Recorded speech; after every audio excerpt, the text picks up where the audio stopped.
오늘 함께 나누실 하나님 말씀은 여호수아서 3장 14절에서 17절 말씀입니다.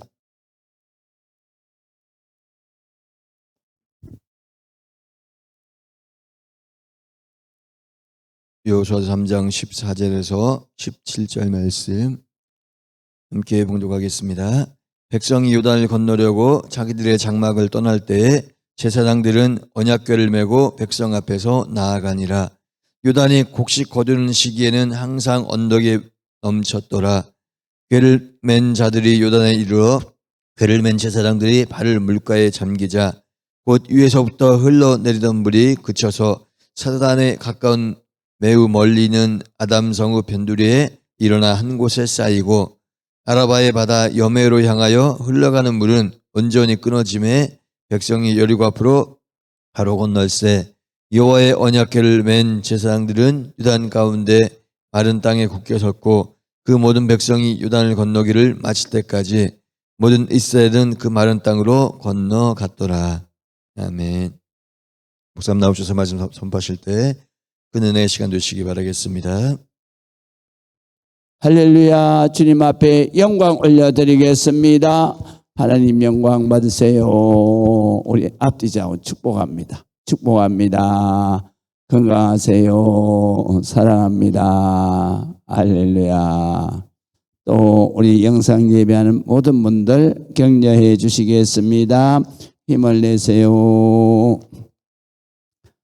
자, 오늘 성경에는 주목하고 꼭 읽어야 될 말씀이 15절에서 16절인데요. 우리 한번 읽어보시겠습니다. 요단이 그래서 강자가 안 붙은 이유를 이제 여러분들이 아시죠? 요자가 강자입니다. 그러니까 단강이 이런 뜻이죠.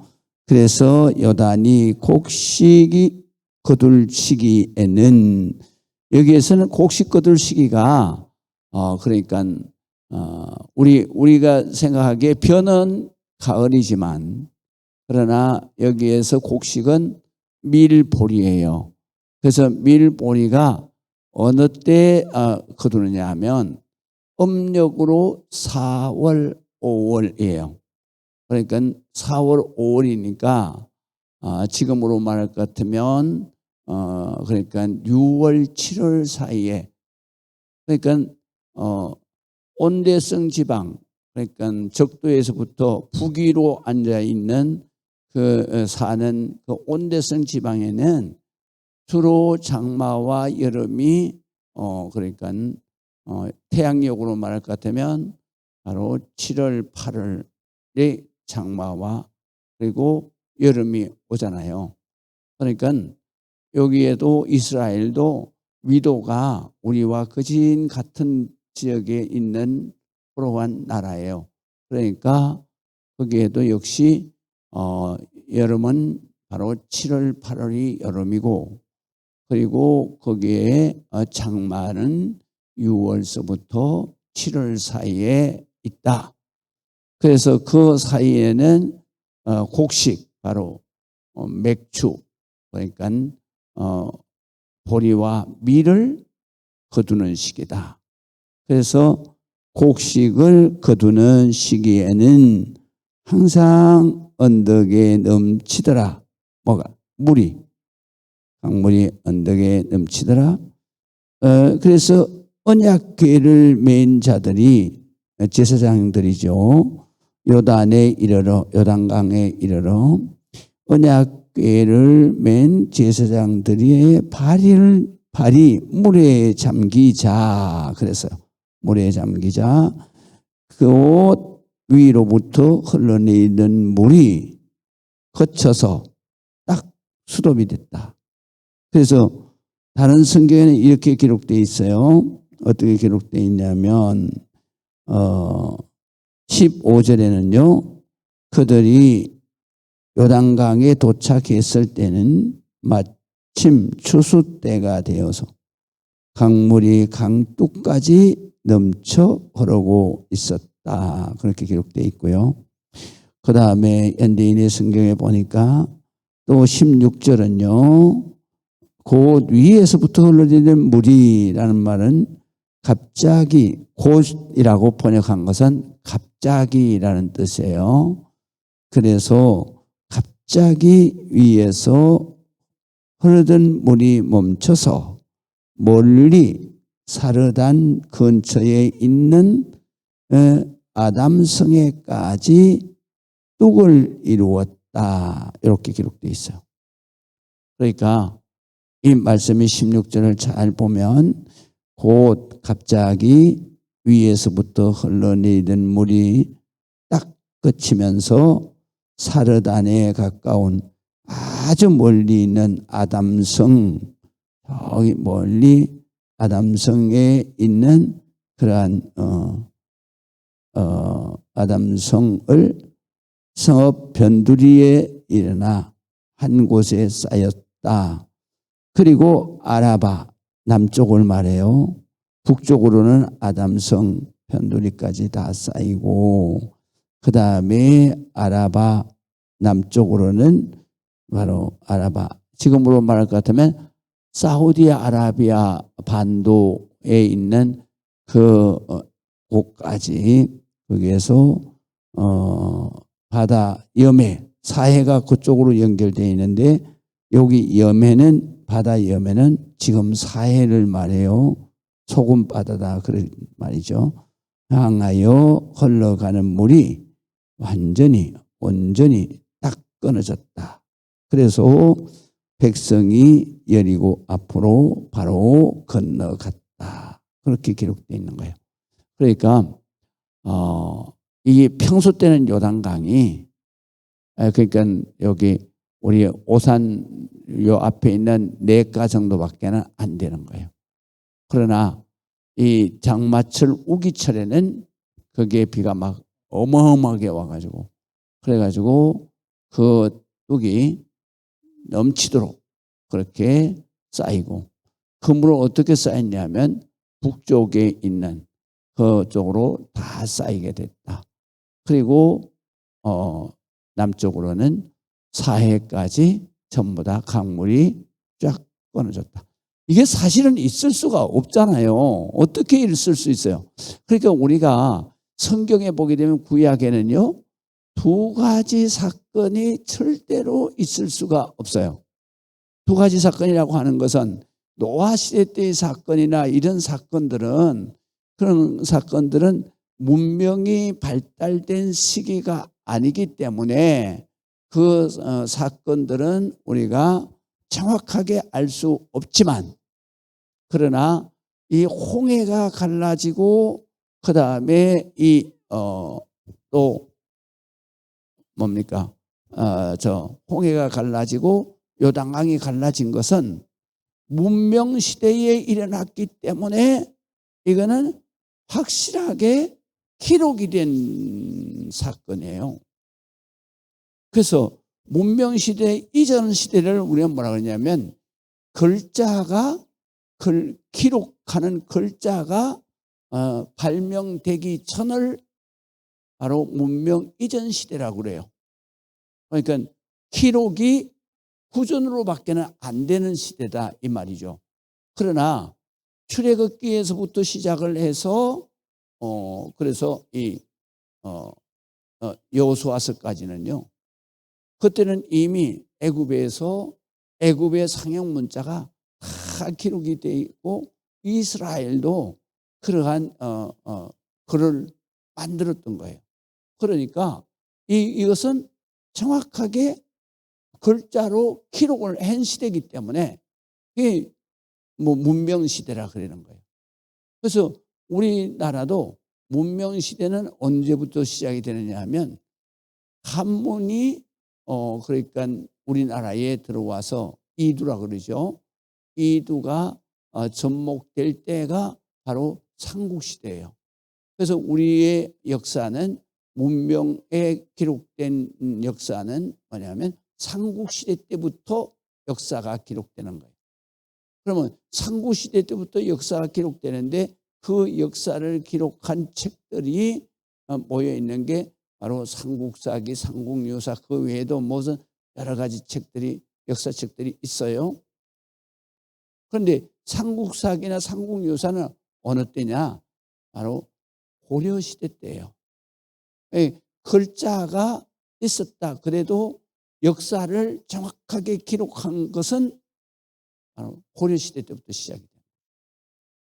그런데 그러니까 이 이스라엘 민족은 출애굽에서 모세가 모세뿐만 아니라 이스라엘 백성들이 거기에 애굽이 그 당시에 가장 발달된 문명 국가이기 때문에 그래서 글자가 있고 말을 기록하고 그다음에 모든 또 가장 수학 있잖아요. 이 과학 문명의 기초가 되는 게 수학이거든요. 그래서 수학은 어디에 사용되느냐 하면 천문학에 사용되는 거예요. 그래서 천문학에 사용되는 게 뭐예요? 첫 번째 달력이 사용되잖아요. 그다음에 또 시계가 사용되는 거예요. 그래서 천문학이 가장 발달된 나라가 그 당시에 어디냐? 바로 이집트예요. 왜 이집트는 천문학이 발달됐느냐 하면 그 어마어마하게 긴 나일강이 해마다 범람되는 거예요. 그러다 보니까 거기에서 농사짓는 그 농민들이 해마다 싸움이 벌어지는 거예요. 왜 싸움이 벌어지냐면 범람해가지고 자기의 경작지가 다 없어져 버리는 거예요. 그래서 그거를 자기의 경작지를 회복시키는데 그런데 그 회복시키기 위해서는 뭐예요? 거기 지역을 청량하는 기술을 발전시키는 거예요. 그래서 청량하는 기술을 발전시키고 그리고 그것을 청량하는 기술을 어떻게 발전시키냐? 바로 별을 보고 거기에서 그 방향을 잡아서 여기에서부터 여기까지는 네 땅이다 하는 그런 청량 기술을 그다음에 그것을 갖다 기록하려고 그러니까 숫자를 기록하는 거예요. 그래서 수학이 발달돼요. 그래서 그 수학은 바로 건축공학이라든가 모든 것의 치수를 다 재는 그런 학문으로 발달이 되는 거예요. 지금은 또 뭐예요? 바로 모든 과학의 모든 치수를 계산하는 게 전부 다 수학이잖아요. 그래서 수학이 과학의 가장 기본 학문인 거예요. 이것이 가장 발달된 나라가 바로 그 당시에 최대 강국이었던 이집트예요. 이 엄청난 그러한 과학 문명을 누가 바로 받았느냐? 그럼 모세를 중심으로 해서 여호수아를 중심으로 해서 그 당시에 여호수아는 젊은 나이였죠. 그러니까 여호수아를 중심으로 해서 이스라엘 백성들이 다 그 문명 시대에 사는 깨어있는 사람들입니다. 그런 사람들이 가나안 땅에 들어가서 바로 이 이집트와 같은 어마어마한 문명 국가를 이루게 돼요. 그래서 그것이 바로 자손 대대로 내려오면서 솔로몬 시대 때 오니까 솔로몬 다윗 시대 때에는 다윗과 솔로몬 시대 때에는 그 건동 지방에 있는 제1의 문명 국가로 바로 모든 나라의 왕들과 인재들이 다 몰려들어서 그 솔로몬의 지혜, 다윗의 그 지혜를 바로 공부하고 그리고 거기에서 배워갔다. 그래서 이렇게 문명 국가의 지혜를 이렇게 받은 거예요. 그래서 가나안 땅에 들어가서 최고의 강국을 이루는 것이죠. 이것이 바로 하나님의 역사. 그런데 하나님의 역사인데 인간들이 이해할 수 없는 그 모든 것들을 이렇게 기록합니다. 그래서 성경에 기록된 이 역사 가운데 정말로 우리가 이해할 수 없는 역사가 바로 요단강, 이 홍해가 갈라지고 요단강이 갈라지는 사건이에요. 물론 출애굽하기 전에 바로 열재앙을 쏟아 부은 것도 도저히 이것은 하나님의 전능하심으로만이 이것이 이해될 수 있는 그러한 역사거든요. 홍해도 마찬가지고 요단강도 마찬가지예요. 그래서 요단강이 갈라졌다는 사실을 그것을 갖다가 아주 상세하게 기록을 한 거예요. 이거는 하나님의 역사이기 때문에 이런 역사가 일어날 수 있다라는 것이 바로 오늘 15절 16절의 핵심 내용이에요. 이것을 우리에게 하나님께서 이 역사를 자세하게 기록해서 그것이 어디에 물이 쌓이고 어디까지는 마른 땅이 되었다라는 것을 정확하게 기록함으로 인해서 이 역사는 인간이 만든 역사가 아니라 하나님이 전능하신 능력으로 이루신 역사다라는 것을 성경이 우리에게 가르쳐 줍니다. 그렇기 때문에 우리가 성경을 읽을 때 우리 모든 성도들은 이것은 하나님의 역사고, 하나님의 역사는 초월적인 역사고, 하나님의 역사가 우리가 기도할 때 하나님은 나에게도 이런 놀라운 역사가 일어난다.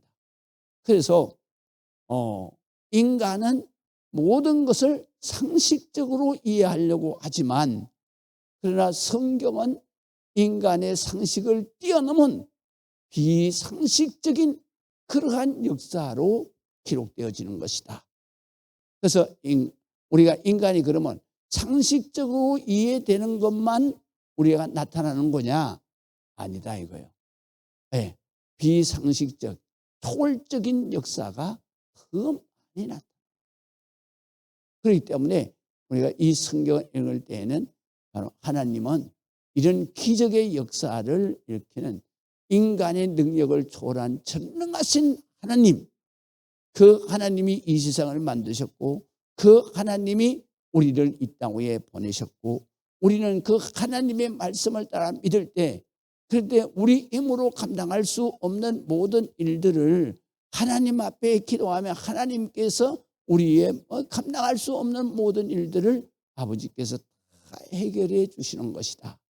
이것을 내가 믿는 것이 바로 하나님을 믿는 것이다. 그것이 오늘 본문에 있는 말씀이죠. 그렇기 때문에 우리가 이 말씀을 정확하게 15절, 16절은 우리가 체크를 하고, 그리고 이것은 인간으로서는 도저히 이룰 수 없는 역사지만 하나님께서 이스라엘 백성들을 사랑하시고 하나님의 택한 백성들을 사랑하시니 이런 엄청난 역사도 일어나는구나. 그러면 이런 엄청난 역사가 나에게도 일어나는 거죠. 왜 나에게도 일어납니까? 바로 내가 아직도 깨닫지를 못하지만, 그러나 내 삶의 절대절명 순간에 하나님이 정말로 우리 인간이 상상할 수도 없는 방법과 그리고 하나님의 능력을 통해서 내 인생의 모든 정말 죽을 수밖에 없는 우리를 이렇게 지금까지 기적적으로 여기까지 세워주셨다. 그것을 우리는 하나님의 은혜로 믿어야 됩니다. 할렐루야. 그렇기 때문에 우리가 이 말씀에 확신이 있어야 돼요. 그리고 하나님이 정말로 이 말씀을 가지고 내가 하나님을 생각하면서 하나님 앞에 기도할 때 하나님은 반드시 이 역사를 이루어 주시는구나. 그래서 우리는 그 하나님의 역사로 우리의 모든 앞으로 닥치는 모든 일들, 그리고 우리가 살아가야 할 길은 하나님께서 평탄하게 하시고 그 다음에 하나님께서 형통하게 막힘이 없도록 지켜주신다라는 것을 우리가 확신하는 거예요.